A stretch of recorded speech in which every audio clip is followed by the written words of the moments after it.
전미애수님, 오늘 창세기가 아니라 탈출기 5번째 강의, 지금 한 강의당 1장씩 나가고 있기 때문에 이번에는 탈출기 제5장이 되겠죠.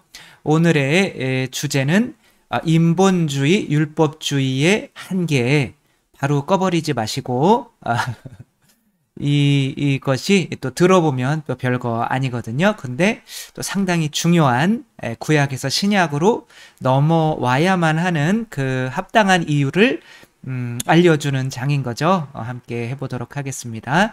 성부와 성자와 성령의 이름으로 아멘.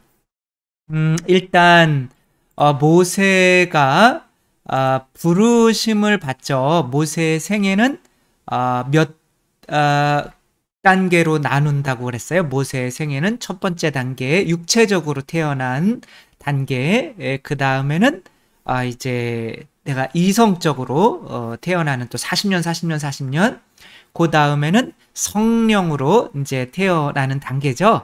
그래서 그 성령으로 태어났다라고 하는 거는 태어난다라고 하는 거는 부모님이 계시다는 뜻이죠. 그러니까 아이들은 우리 부모님을 어떻게 기쁘게 해드릴까 요 생각만 하면서 살까요? 어떻게 게임만 하면서 부모님 마음을 아프게 할까 이 생각을 할까요?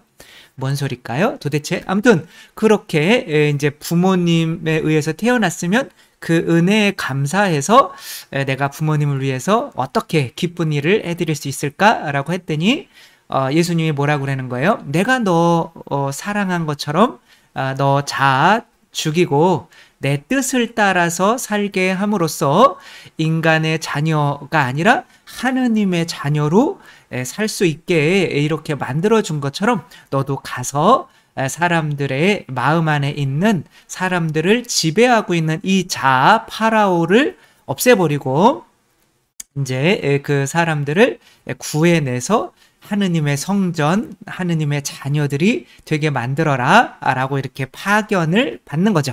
그때 받는 게 이제 성령인 거죠.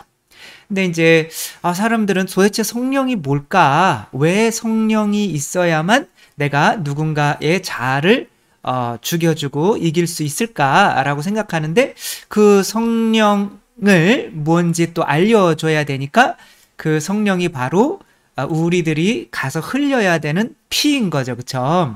그리스도께서 이제 구약은 모세를 통해서 율법, 그러니까 하느님을 사랑하고 이웃을 사랑해라. 그것만 알면 하느님의 자녀가 된다는 거는 알았어요. 그러면 그것을 알아서 열심히 하느님을 사랑하고 이웃을 사랑하려고 했던 분들이 예수님 시대에는 바리사이, 율법학자 혹은 사제들이었잖아요. 근데 그들이 그렇게 자기들의 힘으로 누군가를 내 자신도 구원하고 다른 사람을 구원할 수 있다고 그렇게 믿는 것을 뭐라고 그러냐면 인본주의라고 하는 거예요. 혹은 율법주의라고 하는 거죠. 내가 율법을 알면 구원받을 수 있어. 혹은 내 힘으로 예수 그리스도의 피가 없이 피 흘림 없이 내 힘으로 구원받을 수가 혹은 다른 사람을 구원할 수가 있어 라고 하는 것이 그런 인본주의인 거잖아요. 그러니까 그게 구약이거든요. 그쵸?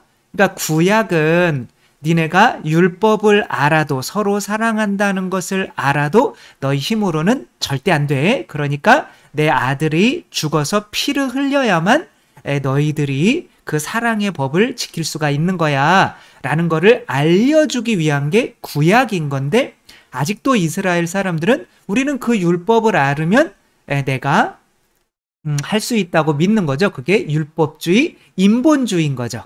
그러니까 내가 누군가를 구원해야지 그렇지 않으면은 예수 그리스도께서 하느님께서 나를 구원하신 것처럼 나도 누군가를 구원해야 되는 것이 바로 우리의 계명인데 내가 누군가를 구원할 때 과연 내가 피를 흘릴 수가 있는가? 그래서 내가 누군가를 구원하러 간다는 거는 그냥 이스라엘 백성을 한 사람으로 여기고 이스라엘 백성을 지배하고 있는 파라오를 자아라고 여긴다면 그 자아를 죽여야만 오는 건데 그 자아를 죽이는 것은 곧 나의 피인 거란 말이야. 그리스도께서 피를 흘리셨기 때문에, 그러니까 그 피가 곧 뭐냐면 성령이란 말이야. 그래서 우리가 뭐로 태어나요? 세례, 견진, 성체 뭐 이런 것들을 통틀어서 뭐라고 그래요? 성사라고 하죠. 그렇죠? 그러니까 그 성사가 이루어지는 힘을 뭐라고 그럴까요? 뭐가 힘이 있어야 그 성사가 이루어지잖아요. 바로 그리스도의 피인 거죠. 그래서 성사는 예수님의 어디에서 나왔다라고 생각하면 되냐면 예수님 안에 있는 물이란 말이야. 피와 물. 그게 옆구리인 거죠. 그렇죠? 그래서 성사, 성령은 예수님이 옆구리가 찢어지실 때 나왔다라고 하는 게 교리예요. 그래서 성령을 예수 그리스도의 그냥 피 혹은 피와 물이라고 이렇게 이야기를 해도 되는 거죠. 그렇죠? 근데 이제 이걸 모르면 안 되는. 그래서 지금 이제 모세가 피의 신랑이 저번 시간에 한 거잖아요. 그러니까 모세가 들어가면서 피의 신랑이 되려고 들어가는 거예요. 그게 뭐냐면 내가 죽어서 그 나의 죽음으로 그게 뭐예요? 여기에서는 뭐냐면은 포피가 잘려지는 거야. 그러니까 잘려진다는 거는 죽는다라는 거거든요. 그러니까 이제 모세가 포피가 잘라져서 죽은 거예요. 그러니까 그 모세의 피 때문에 이 자매님은 이름이 또 생각이 안 나. 아무튼 이 자매님은 그 신랑의 그 피를 받아서 뭘 하는 거야? 또 자기 아들의 포피를 자르는 거야. 이거를 자를 죽이는 거야.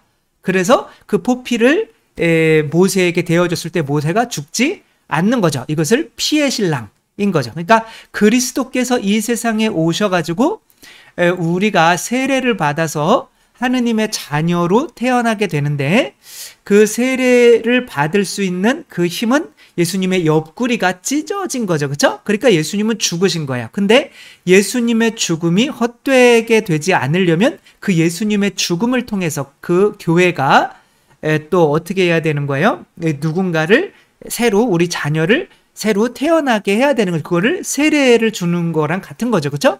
그렇게 할 때, 그리고 그 자녀를 그리스도에게 봉헌할 때 그리스도의 죽음이 헛되지 않게 되는 거니까 이것을 피의 신랑이라고 하는 거야. 누구나가 이 세상에 파견되어서 세상 사람들을 구원하려고 할 때는 누구나가 다 피의 신랑이 되는 거고, 그것의 협조자가 분명히 있어야 되는 거고, 교회가 피의 신랑이라고 그러면 그 협조자는 우리가 되는 거죠. 그렇죠? 그러니까 내가 돼서 또 다른 사람을 또 자녀를 내가 탄생시키는데 도움을 주는 거고, 그 사람을 다시 교회에 봉헌할 수 있다면 교회가 나를 위해서 피를 흘려준 것이 이제 보상이 돼서 부활을 얻게 되는 거죠.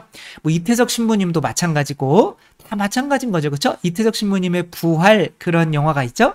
그러니까 이태석 신부님은 뭐가 된 거예요? 피의 신랑이 된 거죠. 세상에 파견돼서 6년 만에 이제 암이 걸려서 돌아가신 거예요. 그러니까 피의 신랑이 된 거란 말이에요.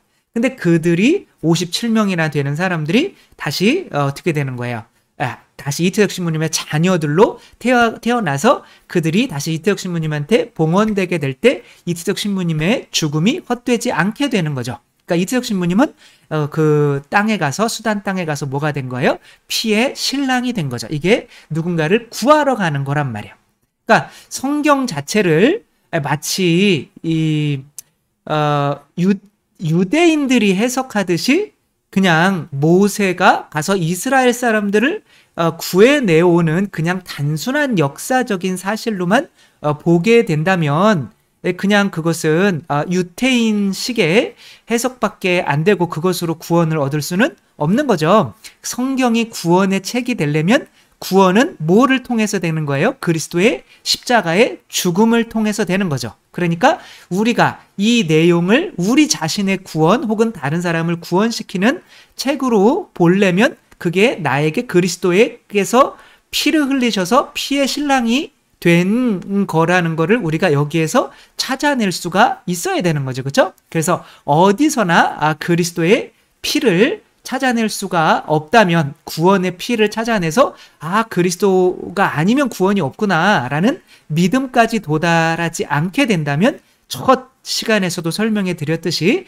그냥 단순한 역사책이나 혹은 그냥 윤리책, 이렇게 모세처럼 해야 된다 뭐 이런 거, 그냥 윤리책, 누군가를 위해서 희생해야 된다. 이런 거 다 다른 윤리책에 있잖아요. 그쵸? 가족을 위해서 희생해야 된다.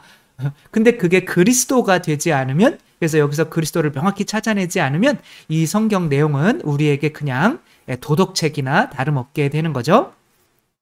그런데 그런 거 없이 그리스도의 어떤 피 흘림, 그리스도께서 피 흘리셨으니까 나도 피 흘려야지, 이런 거 없이 이제 들어가서 하는 그 구약 혹은 인본주의의 한계를 설명해야 될 거 아니에요. 그렇죠? 그러니까 구약에 대해서 설명하는 것이 바로 5장인 거예요. 그래서 6장은 다시 뭐가 나오냐면 다시 불러요. 그러니까 다시 모세와 아론을 통해서 다시 파견해요. 그런 거 아니야. 그렇게 하는 거 아니다. 라고 다시 파견한단 말이에요. 그러니까 파견은 분명히 했는데 또 파견하는 내용이 왜 나와요? 6장에서? 그것은 그 5장에서 들어가서 하는 행위가 구약에 머물러 있었기 때문인 거죠. 그런 식으로는 절대 파라오를 이길 수가 없다는 거죠. 그래서 여기까지 이제 우리가 본 다음에 본문을 한번 보면서 한번 이제 파라오에게 가서 우리 백성들을 내놔라. 우리 하느님께서, 야훼라고 하는 분께서 우리를 그 이스라엘 백성을 구하기 위해서 당신한테 파견했다. 그러니까 빨리 내놔라. 라고 하는 거죠. 그런 식으로 여기서 이제 성령은 뭐예요? 지팡이죠. 그렇죠? 지팡이가 사용되지 않고 그런 식으로 말로써 인본주의, 내가 내 자아와 대화하거나 이거를 자아와 화해하고 자기 자신과 화해하고, 그런 얘기가 어디 있어요? 자기 자신과 싸워서 죽여야 되는 거잖아요. 그렇죠? 네 자신을 십자가에 못 박지 않으면 예수님께서 당신을 따를 수가 없다고 그랬는데 자아와 대화하고 앉아 있어요. 그러니까 이런 식으로는 안 된다는 거예요. 그게 이제 요즘 심리학이나 어떤 상담이나 이런 것들이 교회 안에 들어와서 신앙을 이상하게 만드는 거예요. 당신 자아와 화해하게 만들기 위해서 화를 내는 게 뭐예요? 화내는 거는 살인하는 거다라고 예수님께서 했더니 그렇게 화를 내게 만드는 그 자아와 화해하라는 거예요. 그래서 화가 날 때는 화를 내라는 거예요. 안 그러면 죽는다는 거죠. 안 그러면은 자기가 미쳐버린다는 거죠. 그건 뭐예요? 화내는 자아를 죽여버려서 아예 화가 일어나지 않게 해야 되는 게 우리의 가르침이라는 거예요. 근데 그게 어떻게 가능하냐? 바로 그리스도의 피가 내 안에 떨어져서 자아가 죽을 때에만 가능한 거예요. 그러니까 자아를 몽둥이로 패서 죽여야 되는데 지금 그것은 사용하지 않고 대화하고 있다는 거예요. 우리 좀 편안하게 좀 냅두십시오. 이렇게 할 때 어떤 일들이 일어나는지 한번 이제 본문을 다 읽을 수는 없고 간단간단하게 한번 보도록 하겠습니다. 모세와 아론이 주님의 말씀을 파라오에게 전하다. 요것이 제목이에요. 그래서 내 백성을 내보내어 그들이 광야에서 나를 위하여 축제를 지내게 하여라. 그러니까 뭐예요? 내 백성들이 지금 고통받고 있으니까 행복하게 축제를 지내게 그러니까 너 때문에 지금 힘들어. 너 자아 때문에 자꾸 돈 하니까 돈 벌기, 그냥 돈에 대해서 좀 자유롭고 싶은데 자꾸 좀 안 되겠니? 그 돈에 대해서 좀 나를 좀 놔줄 수가 없겠니? 저 사람이 미워 죽겠는데 어떻게 저 사람 좀 내가 좀 용서할 수 있는 사람이 좀 그만 좀 미워하게 할 수 없겠니? 이런 식으로 대화를 하고 있는 거란 말이에요. 그런 식으로는 절대 안 되는 거예요. 그래서 그러자 파라오가 그 주님이 누구이기에 내가 그의 말을 듣고 이스라엘 백성을 내보내야 되냐? 나는 그 주님을 알지도 못할 뿐더러 이스라엘을 내보내지도 않겠다. 그러니까 주님을 알지 못하는 게 뭐예요? 주님에게 한 대 맞아보지를 않은 거죠. 그렇죠? 그래서 한 대 맞을 때는 나는 저놈 알아. 저놈이 나 때렸어. 그럴 텐데 이제 이 말로만 이렇게 하니까 이제 안 되는 거죠. 그러니까 또 다시 이야기하는 거예요. 그러니 저희가 광야로 사흘 길을 걸어가서 저희 하느님께 제사를 드릴 수 있도록 해주십시오. 그러니까 제사를 드린다는 건 뭐예요? 내가 당신이 아니라 파라오가 아니라 하느님을 좀 섬길 수 있게 해주십시오. 이게 맞는 말 같지만 유다인들은 다 누구를 섬기고 있었어요? 하느님을 섬기고 있었죠. 그렇죠? 근데 누구를 죽였어요? 하느님의 아들을 죽였죠. 그렇죠? 그렇게 파라오와 타협하면서 하느님을 섬기려고 해봐야 아무 소용이 없다는 거예요. 파라오가 죽어야 내 자신을, 그러니까 파라오를 죽여서 사실은 바치는 거거든요. 근데 내가 아무튼 광야로 사흘길 간다고 하는 거는 세례를 뜻하는 거고, 뭐 그렇죠. 죽음과 부활, 사흘 뭐 이런 건데, 그러지 않으시면, 여기서 가장 중요한 5장에서의 문장이 나와요.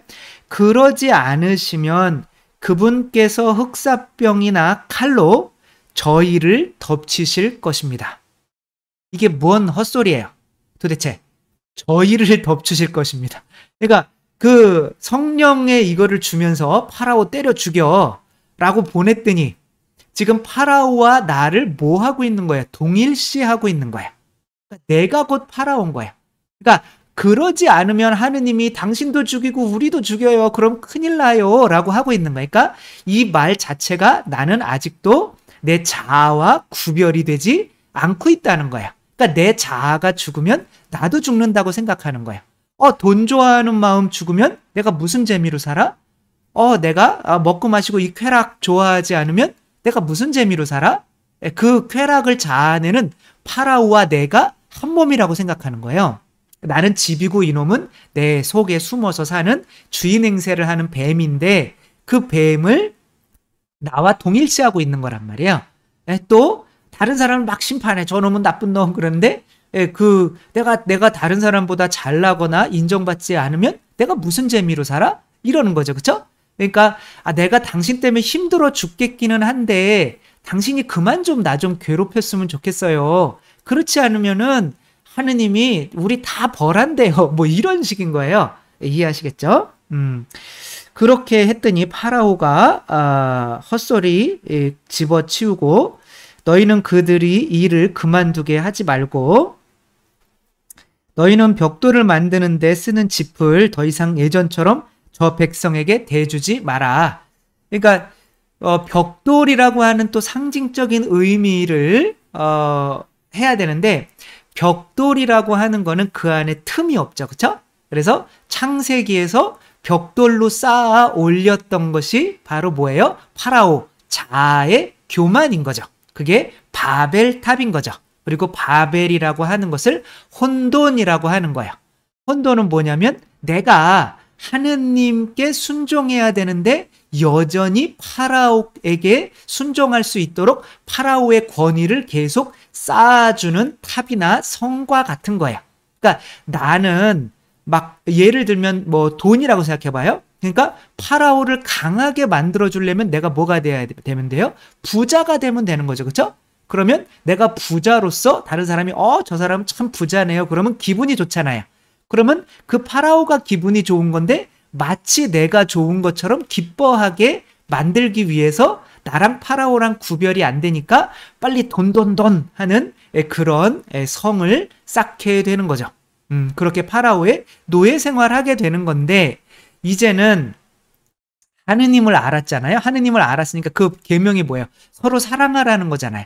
근데 세속 육신 마귀는 서로 사랑하게 하는데 반대 욕구잖아요.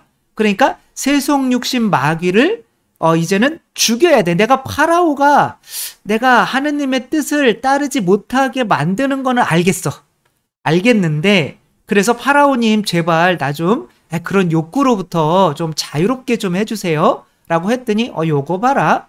아직 버릇이 없네. 그러면 여기에 지금 지푸라기가 들어가 있잖아요. 그쵸? 그럼 저 지푸라기를 대주지 마. 네가 그 서로 사랑해라 라고 하는 그 계명 때문에 더 힘들어 봐야 네가 네가 다시는 그런 소리 안 하지? 라고 하는 거죠. 그럼 이 지푸라기는 도대체 뭘까요? 그래서 이 짚을 예전처럼 주지 말아라.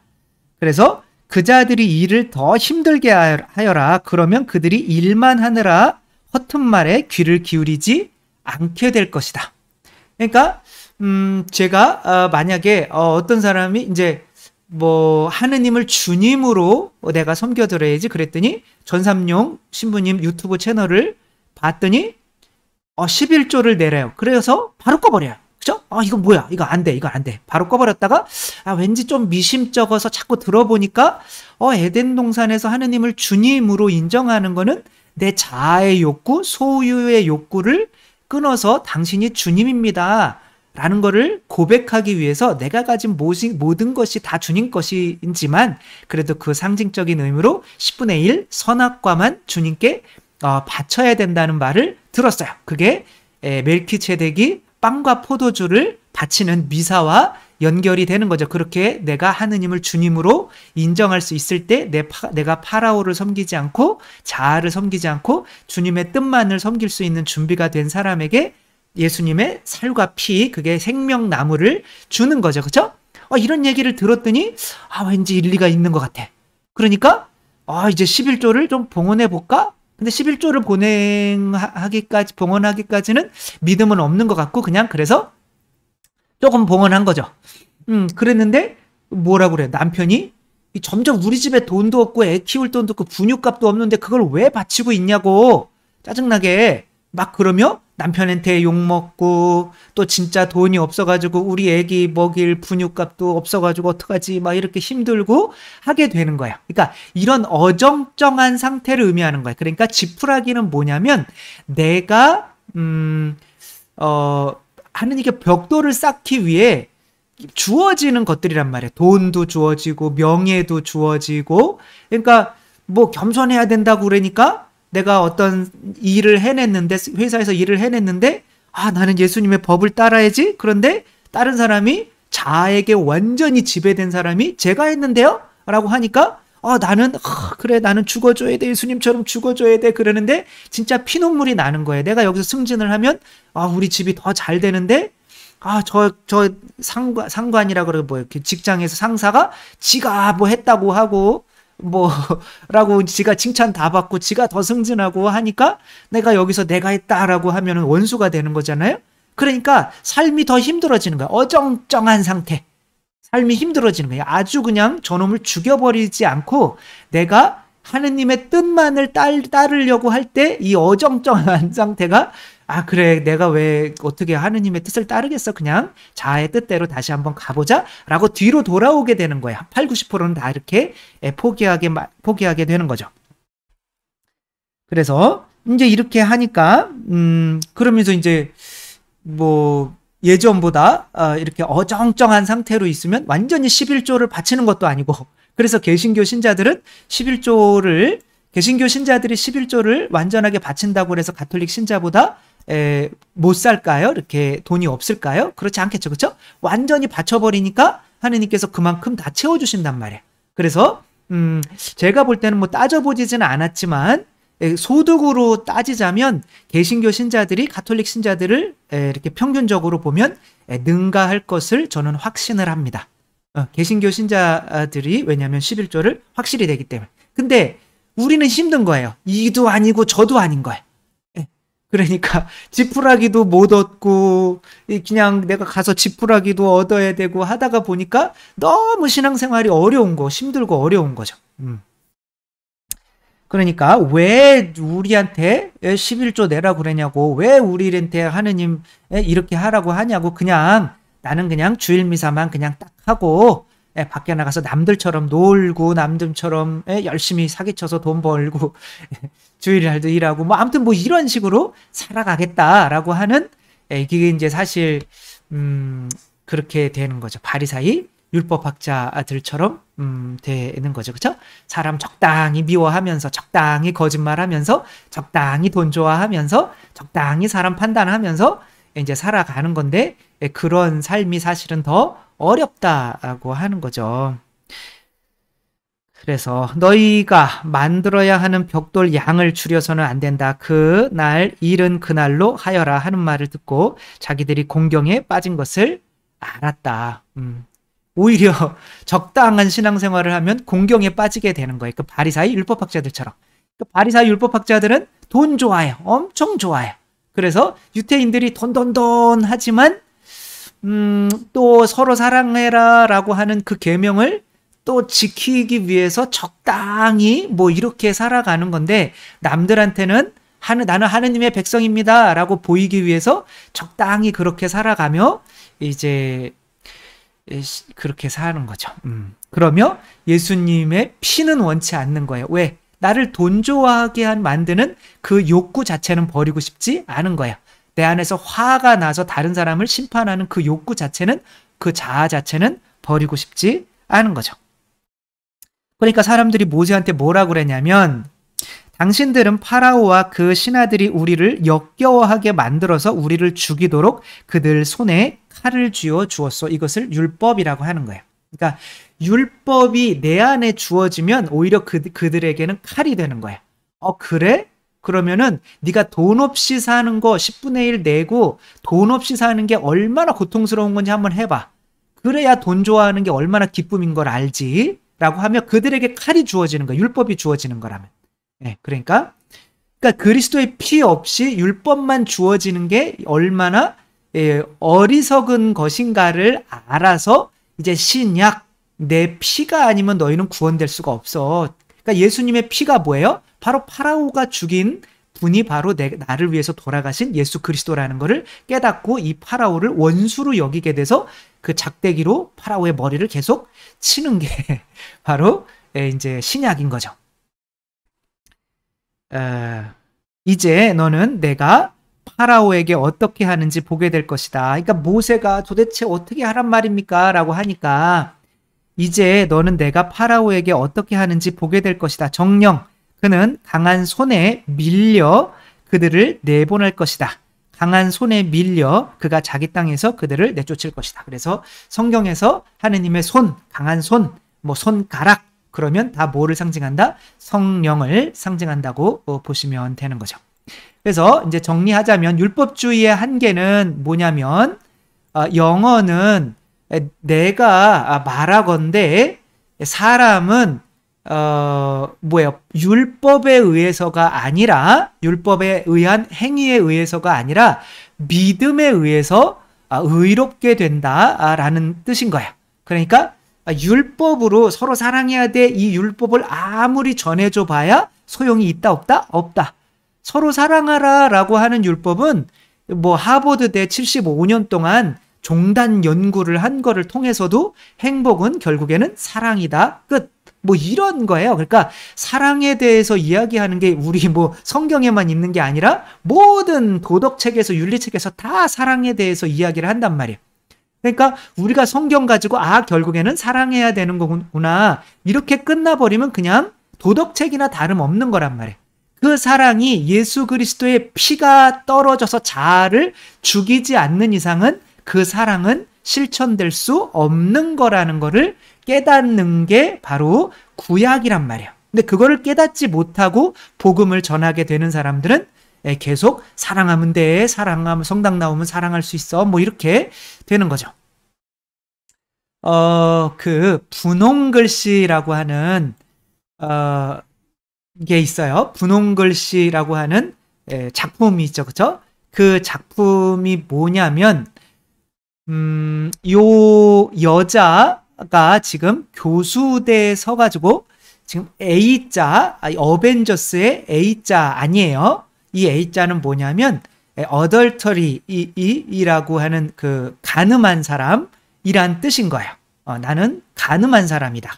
라는 거 A자를 이제 새겨놓고 이 사람을 어떻게 왜냐하면 이 여자가 이 사람이 이제 헤스터라고 하는 여자인데 이 사람이 시골 영국에서 이제 어떤 나이 많은 의사와 아버지의 강요로 결혼을 해서 그래도 이제 잘 살고 있었어요. 근데 미국으로 건너가서 의사 생활을 해야겠다. 자기 먼저 건너가세요. 라고 그 딤스데일이라고 아니 칠링워스라고 하는 그 사람이 이제 여자를 먼저 보낸 거야. 그래서 미국에 있는 보스턴 주의 이제 작은 마을로 온 거죠. 여기는 이제 청교도 지금 이 사람을 잡고 있는 사람이 목사님이에요. 이 목사님이 이제 이 사람이 여기 와서 남편은 아직 도착도 안 했는데 혼자 임신해서 아기를 낳았다 이거예요. 그러니까 이거 어떻게 해야 됩니까? 이거 목매달아 죽여야 되는데 청교도 엄청 이렇게 규율이 세잖아요. 이거 그리고 빨리 공범을 이야기하세요. 공범을 짜증나 죽겠네 라고 하는데 이 여자는 공범을 이야기하지 않아요. 입에 재갈도 물려있지만 공범을 이야기하지 않죠. 공범이 누구일 것 같아요? 그렇죠? 지금 이 여자에게 공범이 누구라고 이야기하라고 사람들 앞에서 이 여자를 창피주는 바로 이 목사님이 공범인 거예요. 그러니까 이 목사의 아들인가, 이 목사의 딸인가, 이거 펄이라고 하는 딸이거든요. 그러니까 그런 상황인 거예요. 근데 이제 죽이는 건 좀 그렇고 딸도 있으니까 그러니까 이 이제 평생 동안 이 마을에 살려면 이 가슴에다가 A자 나는 가늠한 사람이다 라는 거를 새기고 다니고 이 딸을 여기서 키울 수 있도록 3시간 동안 이제 여기서 나는 가늠한 사람입니다 라고 하는 거를 사람들에게 해놓고 여기서 살아라 라고 하는 거예요. 근데 이 여자는 그 목사님을 이해해요. 그래, 난 당신 이해한다. 당신에게는 명예가 있으니까. 그러니까 이 사람은 뭔 거예요? 지금 율법주의자인 거잖아요. 그렇죠? 그러니까 자기 안에 파라오가 있는데 계속 그러나 서로 사랑해야 되는 법보다는 법을 알지만 그걸 가르치는 이 동네에서 유명한 그리고 인정을 많이 받는 젊고 잘생긴 목사님이지만 이 목사님은 율법을 실제로는 할 수가 없어요. 왜? 자기 안에 명예라고 하는 이 파라오와 타협하고 있기 때문에, 파라오와 하나이기 때문에. 그래서 아무리 율법을 알아도 이 사람은 지킬 수가 없는 겁니다. 그런데 이 여자는 이 남자를 보호해주기 위해서 이 자기 아기를 키우면서 그럼 돈을 벌어야 될 거 아니에요? 그러면 이제 이 여자가 손재주가 좋아서 바느질을 해가지고 정말 돈 벌으며 이 아이를 잘 키워요. 그러다가 보니까 누가 와요? 남편이 온 거죠. 남편이 이제 칠링워스라고 하는 의사 늙은 남편이 와가지고 이게 뭐야, 이 가슴에 이게 A자 네가 어벤져스냐? 막 이렇게 하는 건 아니고 네가 간음했어 여기서? 짜증나 죽겠네. 너 같은 인간이랑 이쁘기만 해가지고 말이야. 그러면 이제 이 사람이 이제 이 여자의 남편 행세를 안 해요. 몰래 누구 옆에 살냐면 이 딤스데일이라고 하는 이 목사 옆에 살면서 야, 너 목사가 그러면 되겠냐? 라고 하면서 자꾸 너 계속 너 그딴 식으로 하면 내가 너 진짜 꼬질른다. 그래서 세상에 다 밝혀낸다. 빨리 네가 교수대에 올라가서 네가 했다고 빨리 자백해. 나는 정의를 실현하는 사람이야.